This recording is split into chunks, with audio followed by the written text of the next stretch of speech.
Debat perdana sudah jauh berlalu, tapi panasnya masih sampai terasa sekarang ya. Kita tadi sudah melihat, mereview bagaimana dari sosok para capres itu menjawab dan juga saling mengkritik, saling menyerang begitu. Kalau dari Mbak Monica sendiri melihat dari ekspresi mereka ini sudah tidak bisa menahan gitu ya amarah atau bagaimana gitu?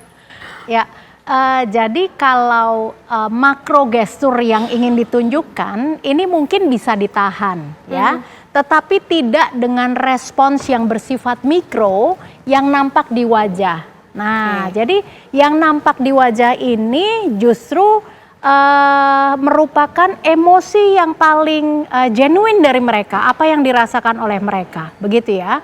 Nah, kalau kita lihat lagi, berarti kan artinya kita akan mengamati ekspresi-ekspresi mikro apa yang ada di masing-masing capres, gitu ya.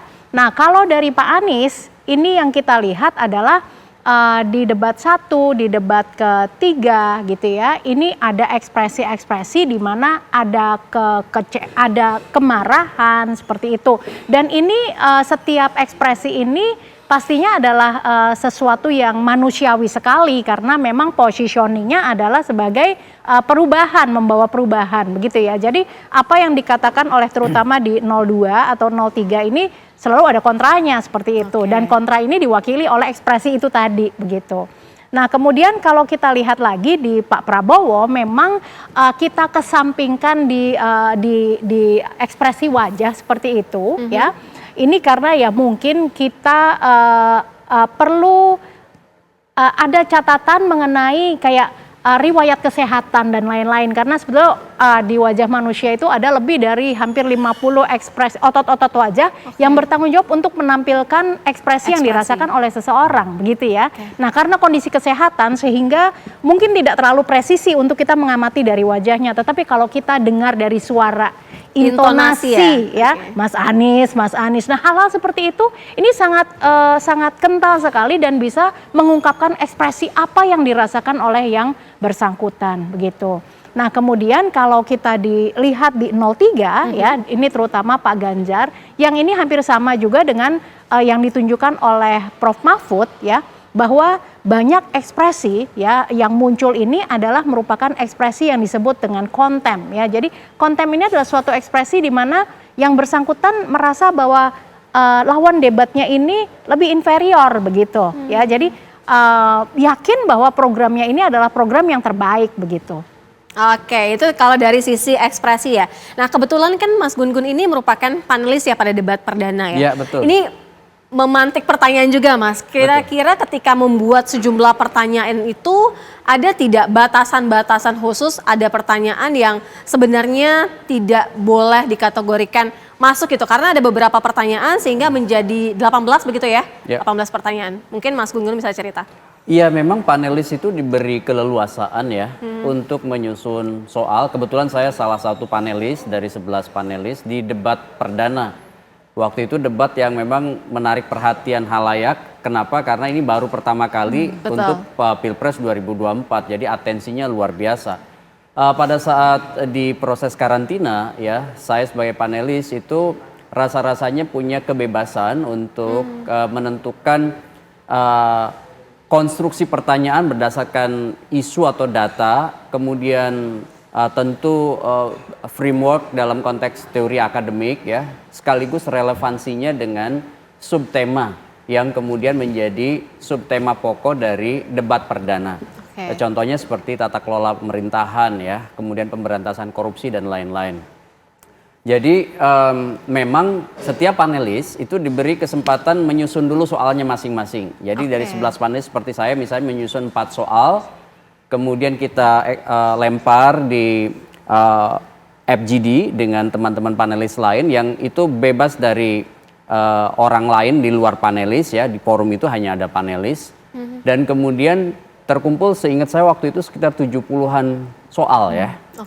Dan kemudian itu diperdebatkan di antara tim karena apa, kebutuhannya hanya 18 soal. Otomatis kan ada argumentasi, ada kemudian verifikasi data, kemudian juga dalam konteks pertanyaan itu konstruksi pertanyaannya yang kira-kira bisa dipahami oleh kandidat dan dipahami oleh masyarakat awam. Tapi gitu. apa Mas yang bikin syarat itu akhirnya pertanyaan itu gugur dan pertanyaan ini lolos menjadi 18 pertanyaan yang di-approve gitu? Ya tentu tingkat urgensinya. Oke. Misalnya ini sesuai nggak dengan subtema.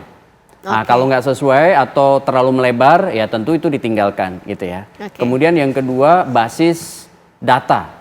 Kenapa? Karena setiap panelis yang mengajukan pertanyaan wajib memiliki yang disebut dengan basis data selain tentu argumen penyokongnya ya. Oke. Data-data itulah yang kemudian diverifikasi. Semakin kuat data yang disodorkan, semakin itu berpotensi untuk masuk Baik. ke dalam pertanyaan. Kemudian yang ketiga tentu kita juga harus hati-hati bahwa pertanyaan ini jangan sampai menjadi pertanyaan jebakan. Oke. Kita di tim panelis sepakat untuk tidak bicara hal-hal yang sangat teknis sehingga misalnya kandidat yang ditanyakan itu tidak paham. Oke. Makanya kita berulang-ulang analisis diksi ini kira-kira membuat bingung nggak ya. Kemudian Oke. misalnya diksi ini kira-kira kalau oleh kandidat dipahami, oleh audiens kita kira-kira dipahami nggak. Sehingga banyak tuh istilah akademik yang harus kemudian dihaluskan, kemudian dibikin diksinya general, tetapi yakinlah setiap konstruksi pertanyaan 18 itu kajiannya kita bisa berlembar-lembar tuh. Oke, Gitu ya. baik. Jadi Itu satu ceritanya pertanyaan nanti panjang sekali ada ya, Mas kajiannya. Gun-Gun ya. Kenapa? Oke. Karena kita tanggung jawab ini kan presidensial debate Iya. ya. Jadi ini bukan debat biasa, ini debat calon presiden sehingga setiap diksi itu punya konsekuensi kebenaran data faktual sekaligus punya sokongan argumen akademiknya gitu Baik. kira-kira. Kita juga kembali sapa Bang Ege. Bang Ege posisi sudah di mana nih Bang? Ditunggu. Ya. Oke. Baik. Oh dikit lagi, Dikit lagi, oke. beberapa menit sudah sampai. Oke, Ya, tapi Bang Ege. mengagumi ini cerita. Ini kita membahas mengenai debat cerita perdana nih Bang. Menarik loh ya. Oke, nah kira-kira nih kan dari perdana aja sudah saling serang. Nah kira-kira kalau misalnya pandangan Bang Ege sendiri di debat pamungkas itu akan berjalan seperti apa nih? Saling serang lagi, penuh gimmick atau bagaimana? Yang pertama, sejak dari debat pertama itu, menurut saya Ibu Monik ya, mereka itu tiga-tiga aja para capres ini sangat jenius dalam mencoba menekan perasaan atau juga pada bagian tertentu sangat jenius dalam mencoba menekankan bagaimana mereka justru ya sangat superior tadi dengan berbagai macam ungkapan ya, dengan gaya intonasi kalimat demi kalimat yang dipilih ya.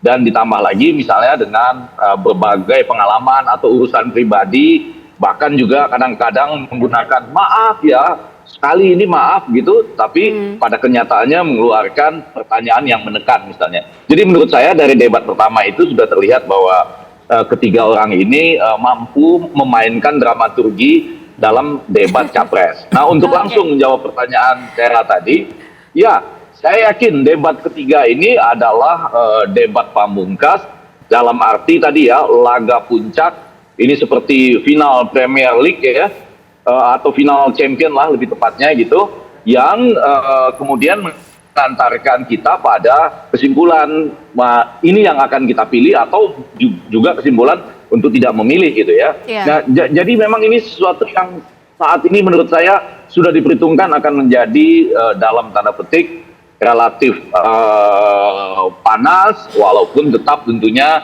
diharapkan dengan suasana yang sejuk lah. Tapi isi pertanyaan dan kalimat-kalimatnya menurut saya akan dengan tensi yang tinggi. Oke, tensi yang tinggi kalimat-kalimatnya. Bang Ege kita tetap tunggu, nanti kita bahas lagi kalimat-kalimat tensi yang tinggi itu seperti apa ya gitu. Oke pemirsa, menuju debat pamungkas segera kembali, jangan kemana-mana, kami segera kembali.